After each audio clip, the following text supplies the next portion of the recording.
Nous irons jusqu'au bout parce que, écoutez ça, Pao. Alassane Draman Ouattara a lancé un mandat d'arrêt international contre le prophète de l'Ipada. Vous allez voir.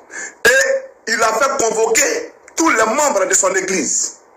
Il a fait convoquer tous les membres de son église. Pour vous dire que nous ne sommes pas dans du jeu. Qu'un mandat d'arrêt international a été lancé contre le prophète de l'Ipada. Mais ce qu'ils oublient, c'est que avant que vous rentrez dans vos laboratoires, pour faire quoi que ce soit, pour faire du mal aux enfants de Dieu, Dieu lui-même le révèle avant à son serviteur. Donc le prophète Élie, lui, il avait vu ça avant et il a demandé à son pasteur de quitter la Côte d'Ivoire. Et son pasteur, sans même poser question, a quitté la Côte d'Ivoire. Et après est venue, bien entendu, la convocation. Donc il n'y a rien de ce que vous allez faire dans le secret qui ne sera pas révélé au prophète de l'Éternel. Dieu, il parle à son fils. Vous comprenez? C'est vous qui ne savez pas dans quoi vous êtes. C'est vous qui ne savez pas que vous êtes assis sur de la braise. Parce que Ouattara mourra. Ce que je dis là, je ne suis pas en train de m'amuser. Sauf si le Seigneur Jésus-Christ n'est pas Dieu. Sauf si Jésus-Christ n'existe pas. Et qu'il n'est pas le créateur du ciel et de la terre. Et qu'il n'est pas Dieu fait homme. Ce que je dis là, c'est en ce moment que j'aurai honte. Mais si Jésus-Christ est vrai, Alassane Draman Ouattara, le persécuteur du peuple de Côte d'Ivoire, ce peuple choisi par l'Éternel, ce monsieur-là, il mourra. Et son frère mourra. Et ce n'est pas un débat. Et je rentrerai dans mon pays en compagnie du prophète de l'Ipada. Il faut écrire pour garder. Vous comprenez? Donc, chers amis, nous sommes persécutés. Nous sommes persécutés. Aujourd'hui, Draman est dans une velléité de fermer l'église du prophète. C'est-à-dire, désormais, il fait même la chasse dans la maison de l'Éternel. Il veut ma peau en Europe ici. Il veut la peau de l'Ipada. Et comme il ne peut pas avoir l'Ipada, qu'est-ce qu'il fait? Maintenant, c'est le pasteur là. C'est un qu'on doit traquer. Voilà la Côte d'Ivoire.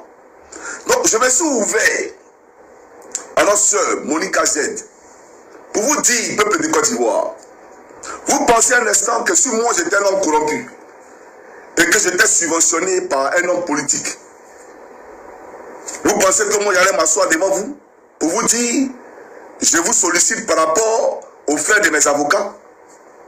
Vous le pensez? Jamais j'allais le faire. Parce que l'homme politique qui allait m'aider là, qu'est-ce qu'il allait penser de moi? Quelqu'un allait 50 000 euros. Et puis il te donne, il faut payer tes avocats. Et puis toi, tu prends une caméra, tu allumes ta caméra, tu demandes au peuple de Côte d'Ivoire, venez m'aider. Mais lui là, l'homme politique, il te voit comment? Donc moi, je ne suis pas de cette école. Et je ne suis subventionné par personne. Ni dans les pays limitrophes de la Côte d'Ivoire, ni en Côte d'Ivoire.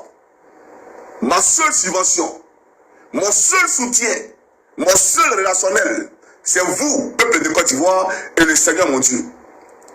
C'est le Seigneur mon Dieu qui vous met à cœur de venir à Johnny Pacheco.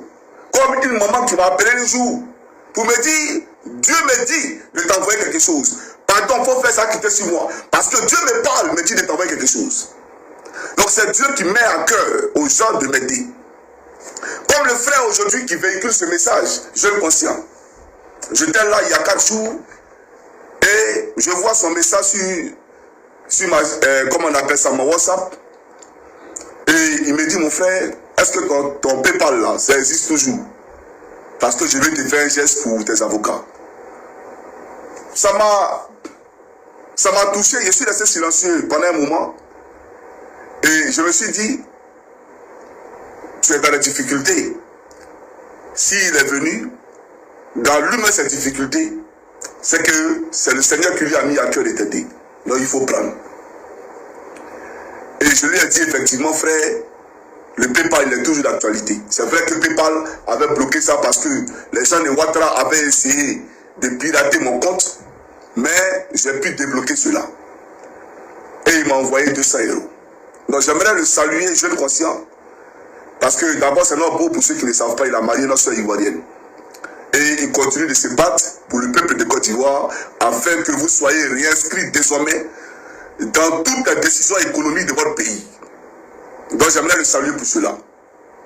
Chers amis, je ne demande pas l'argent pour manger. Non, je ne manque pas de faim. Voilà. Je ne manque pas de nourriture plutôt. Vous comprenez? Et je suis dans un pays où lorsque, même si tu ne travailles pas, l'État te paye et l'État paye ta maison. C'est la même chose que je veux pour la Côte d'Ivoire. C'est la même chose que je veux pour la Côte d'Ivoire. Je vais vous présenter quelque chose. Vous allez voir. Je vais vous présenter quelque chose. Un instant, s'il vous plaît. Voilà, là je vais tirer. Vous voyez dehors. Vous voyez dehors. Ce n'est que la glace. Voilà, c'est-à-dire, il neige partout ici en Finlande. Je viens. Alors, ce pays-là, qui n'a ni pétrole, ce pays qui n'a ni cacao, ce pays qui n'a ni de sorgho, c'est-à-dire qui ne cultive pas, ce pays qui ne moissonne pas, qui n'a que du bois, d'accord? Je crois qu'ils sont les premiers producteurs mondiaux de bois. Ce pays-là arrive à payer tous ceux qui vivent sur le territoire, même les étrangers. Et nous qui avons du pétrole, on nous parle de gisement baleine. Nous qui avons du manganèse, nous qui avons du bauxite, du diamant, nous qui avons de l'or, nous qui avons même du canne à sucre, du coton, du sorgho, du maïs, etc., etc. Nous sommes dans l'incapacité de traiter même les cas les plus sociaux. En Côte d'Ivoire, on meurt par manque de moyens.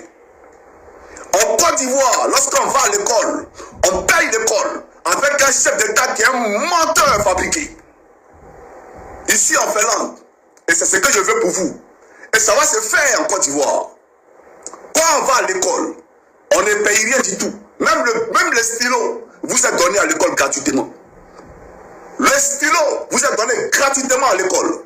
Ça veut dire qu'en Côte d'Ivoire, que tu sois au Wangolotougou, à Abidjan, le stylo, quand tu vas à l'école, le stylo là, même tes gommes, tes cahiers, tout ça là, c'est l'État qui te le donne. C'est ce qu'on veut pour la Côte d'Ivoire. C'est un crime contre l'humanité. C'est pour ça qu'on me dessine un profil de criminel. Il a brûlé des bâtiments. Il a tué des gens qui ne sont pas hétéros. Des bêtes, il les a tués, etc., etc. Voilà la Côte d'Ivoire de Ouattara. Du mensonge. Là où je fais la promotion du bonheur du peuple de Côte d'Ivoire. Donc, chers Ivoiriens, je disais que voilà le pays où je vis. Je ne manque pas de nourriture. Non. Mais aussi consistant soit mon salaire pour pouvoir subvenir à mes besoins et aux besoins de mes enfants. Je ne peux pas payer avocat ça. Et tous nos frères qui sont en diaspora, là, vous leur demandez, ils vous diront que ce qu'on dit là, c'est la vérité. Je ne peux pas payer avocat ça avec mon salaire. Il ne peut pas payer d'avocat. Les avocats, c'est des dizaines de milliers d'euros. Et puis ça dépend des affaires. Je suis poursuivi par un État. Par un État. Et puis, ceux-là, ils s'en foutent. Les gens continuent d'écrire pour dire que celle qui travaille avec vous là, elle est mariée avec un terreau. Voilà la réalité. Persécution et persécution sont mon quotidien. Et quand je sors, on dirait un film western, parce que je suis permanemment en train de regarder autour de moi pour ne pas être surpris. Pas parce que j'ai peur, non, pas du tout. Mais je ne vais pas laisser mes enfants au filet. Parce qu'ils ont besoin de moi.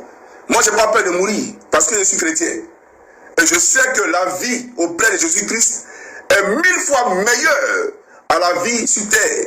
Donc, je n'ai pas peur de partir. Mais comment mes enfants le comprendront? C'est ça.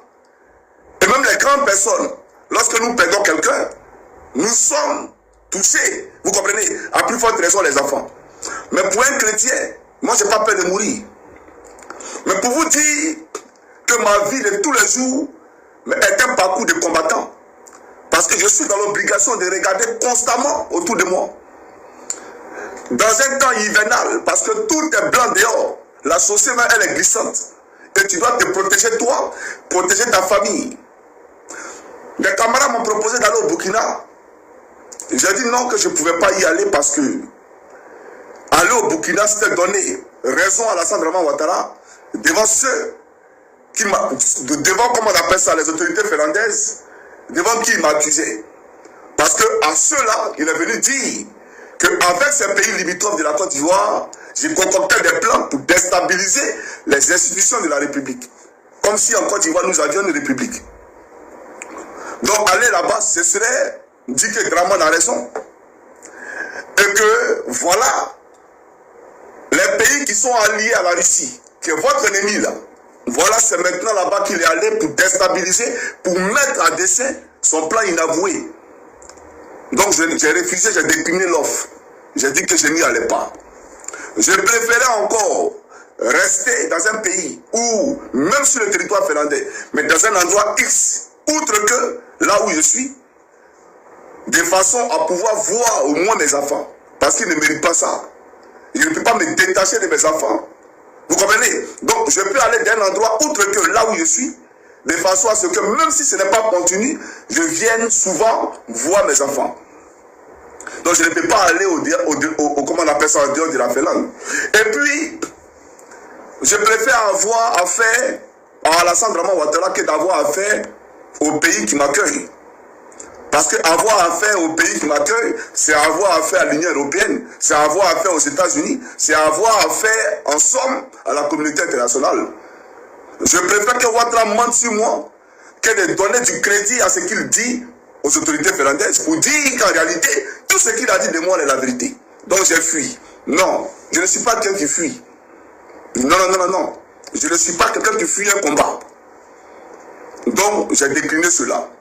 Je vous ai donc toujours dit que dans cette église médiatique, nous sommes tellement actifs 24/24, 7 jours sur 7. Et ceux-là qui viennent d'intégrer cette église médiatique pour la première fois, sachez que ici, nous sommes là pour toujours vous motiver. Nous sommes là pour toujours vous prodiguer des conseils. Et surtout, ceux-là qui ne connaissent pas comment ça fonctionne ici, voilà comment on fait. Ici, on partage dans les groupes WhatsApp, Telegram, Instagram, Facebook, TikTok, Snapchat, parce que c'est votre devoir. Et surtout, je suis votre pasteur, alors c'est moi le porteur de vision. Et ceux-là qui ne sont pas du tout contents ou fiers de cette ligne éditoriale, ils n'ont qu'à quitter. C'est quand on supplie personne, on supplie pas les vues, ni les likes, ni les commentaires, parce qu'on s'appelle tout ça. En tout cas, si nous sommes en Afrique de l'Ouest, au Sahel et dans l'AES aussi. En tout cas, vous connaissez comment ça se passe ici. Comme d'habitude, on se dit à la prochaine, à la bise. Bisous là-bas les gars. Bon.